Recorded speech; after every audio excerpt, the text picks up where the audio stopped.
뭐 보고서 관련한 거 하는 거는 정말로 나를 위한 강의야. 내가 편하고자 반려.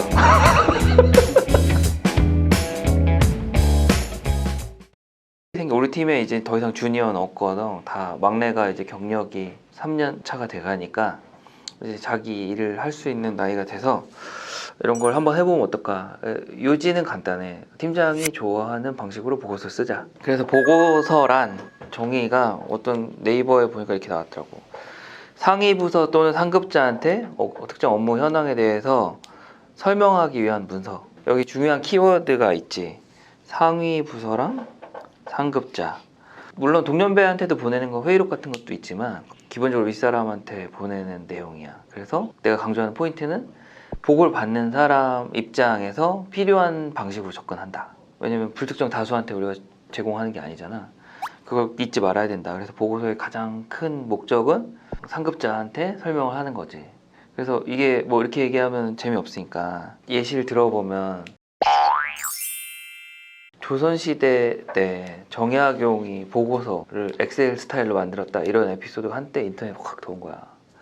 정조가 자기 아버지 사도세자 묻힌 헌릉원 주변에 식목 사업을 하면서 주변 고을 8고을에 나무를 좀 심으라고 시킨 거야. 한 7년이 지나가지고 나무를 제일 많이 심은 데를 찾아서 포상을 하고 싶어졌던 거지.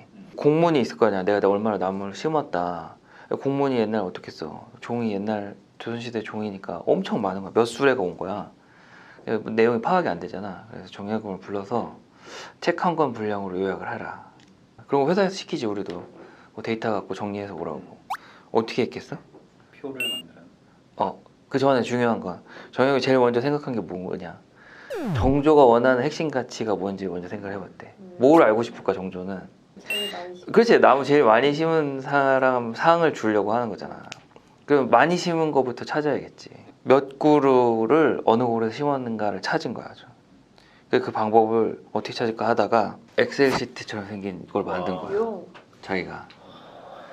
그래서 밑에 이제 아전을 시켜갖고 일단은 날짜 고을별 정리를 해. 소팅. 티켓 소팅 하잖아. 소팅 먼저 하고 그 다음에는 종이를 주고 세로의 날짜 오른쪽에 나무 종류를 기입하게 했대. 그럼 각 고을별 나무 종류별 날짜별 엑셀 시트가 만들어지잖아. 그러면 이제 8개가 생기겠지. 8개의 시트가. 그거를 다시 합쳐서 한 장에 마을별, 나무별 총량을 추출할 수 있잖아. 그렇게 해서 2, 3일 만에 보고서를 발송했대. 그래서 정조가 엄청 칭찬을 했다. 우리가 보고서 쓰는 요체가 다 들어있지. 정약용이 제일 처음에 한 게 뭐겠어? 핵심 가치 파악한다.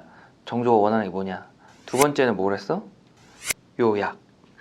이게 보고서의 가장 핵심인 거지. 보고서의 목적은 내가 윗사람이 필요로 하는 내용을 요약해서 전달하고 그 결과가 뭐가 나와야 돼? 보고서를 받으면 무슨 결과를 찾아? 뭔가 결정을 도출하기 위한 거야. 품위서를 쓰는 목적이 뭐야? 결과를 보여주죠. 그래. 뭔가 결론적으로 뭔가 액션이 있어야 되냐 윗사람이. 뭐 결정을 내려주든 승인을 해주든 이게 제일 먼저고 그래서 의사결정할 수 있게 내용을 정리해서 올리고 마지막으로는 까먹는다고. 그렇게 문서화된 걸 올려놔야 기억을 할 수가 있는 거지. 예를 들어 막 내가 업무 보고를 했어. 정작 며칠 있다가 다시 보고를 했더니 내가 언제 이렇게 얘기하면은 기억이 안 날 수 있잖아 윗사람이. 그러니까 일단 문서화해야 윗사람도 다시 기억하기가 쉽고 두 번째는 감독기관이나 이런 데서 뭐 자료 제출할 때 문서화된 게 있으면 따로 작업 안 하고 기존 걸 정리해서 보고만 하면 되겠지.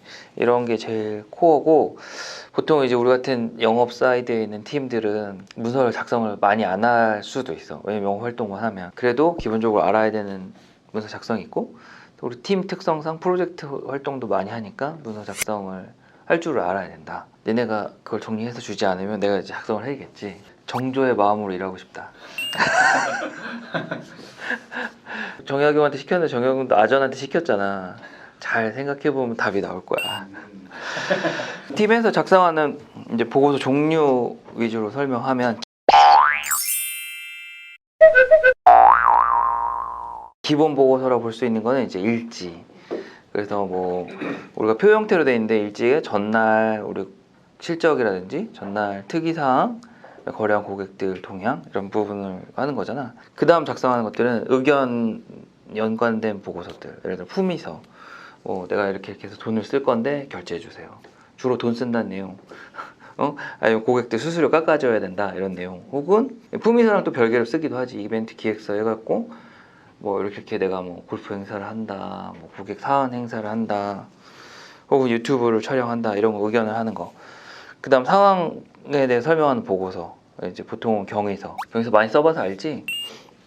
대답을 안 쓴 것처럼 많이 써봐서 알 거 아니야. 6화원 찍에다가 상황이 이랬는데 거기 중요한 게 뭐라고? 마음 깊이 반성한다.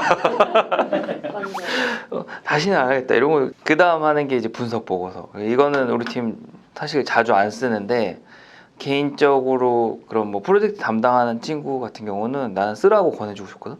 왜냐면 써봐야 자기 역량이 많이 올라가. 내가 이렇게 이벤트를 했는데 결과를 나름 판단하려면 또 자료를 정리해야 되거든. 그럼 내가 단순히 뭘 한 걸로 끝이지 않고 뭐가 문제점이었고 어떻게 해야 다음에 더 잘할 수 있고 여기서 내가 취할 수 있는 거 뭐가 있을까 이런 걸 정리를 해야 되는데 대부분 바쁘니까 잘 안 한단 말이야. 그래서 내가 지시하기도 하지만 안 할 때여도 본인은 좀 정리를 하는 습관을 갖자. 여기 빠졌는데 일반 기본 보고서 회의록 같은 경우도 되도록이면 쓰는 게 좋아. 왜냐면 개발 프로젝트 한 사람 한 명밖에 없는데 대부분 개발 프로젝트 할 때 문제가 뭐냐면 IT랑 회의를 하는데 용어 차이나 나중에 보니까 서로 다른 생각을 하거든. 그래서 꼭 회의록을 작성해서 회람을 시키는 게 개발의 혼선을 피하는 방법이고, 회의록에 언급되지 않은 거에 대해서는 서로 문제가 생겨도 익스큐즈 하기 쉽다 이렇게 보면 될 것 같아. 그럼 보고서를 작성할 때 뭘 제일 먼저 생각해야 될까?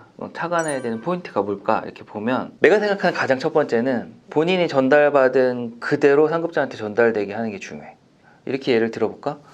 영훈이가 이제 진상 고객이랑 통화를 한 거야. 그래서 나한테 설명할 때 언짢은 마음이 있어서 진상 고객이 잘못한 걸 과장해서 얘기한 거야. 그럼 내가 뭐라고 생각했어? 나쁜 친구네? 이렇게 생각하겠지. 근데 고객이랑 통화를 해봤어. 그랬더니 영훈이가 사실은 설명을 거꾸로 했다. 그럼 누가 나쁜 친구야? 자, 이렇게 본인이 주관이 들어가서 뭐든지 판단하게 되어 있지만 보고서 쓸 때 가장 중요한 거는 내가 느끼는 팩트, 사실을 상급자도 똑같이 이해할 수 있게 만들어주는 게 중요해. 근데 이제 사람마다 생각하거나 감정이 다르기 때문에 객관적이라는 표현을 보통 쓰는데 나는 객관적인 표현은 좀 맞지 않아. 왜냐면 내가 파악한 주관적인 상황에 대해서 이 사람도 주관적으로 이해할 수 있고 그 근거가 되는 걸 객관적으로 준비했을 때 이 사람이 봤을 때는 근거가 틀렸다 이렇게 판단할 수도 있는 거니까 어쨌든 전달받은 걸 그대로 전달되게 하는 게 키포인트다. 두 번째는 그 보고를 받는 사람의 의사에 취합하는 보고서를 해야 돼. 정조가 아까 뭐라 그랬어? 포상을 하고 싶잖아. 근데 만약에 정약용이 포상이 아니라 그냥 공무원 마인드로 다 N분되게 보고서를 만들었다고 생각을 해봐. 정조의 의도랑 반대되는 거겠지. 그러니까 의사결정권자가 보고를 받을 때 원하는 바, 이제 우리 같은 경우는 보통 뭐겠어? 윗사람이 원하는 바는 쇼미더머니. 그 얼마나 더 실적을 낼 수 있는지 이런 부분에 부합하는 이제 내용을 작성해야 돼. 그런 거랑 전혀 상관없는 내용을 한다. 그러면 아무래도 좀 보고 받는 사람 입장에서 흥미도가 확 떨어지겠지. 그 다음 필요로 한 거는 결론이 우선적으로 눈에 띄게 만든다. 우리가 이제 교재도 뒤에 한번 살펴볼 거지만 결론이 좀 부각이 될 수 있는 보고서를 쓰는 게 좋다. 그래서 결론이 보고서에 드러나게 하는 여러 가지 방법들 뒤에 다른 거에 보겠지만 그 결론이 부각돼야 돼. 왜 결론이 부각되게 써야 되겠어? 그러니까 예전에 내 후배가 둘이 있었어. 둘이 똑같은 일을 가지고 나한테 보고를 할 때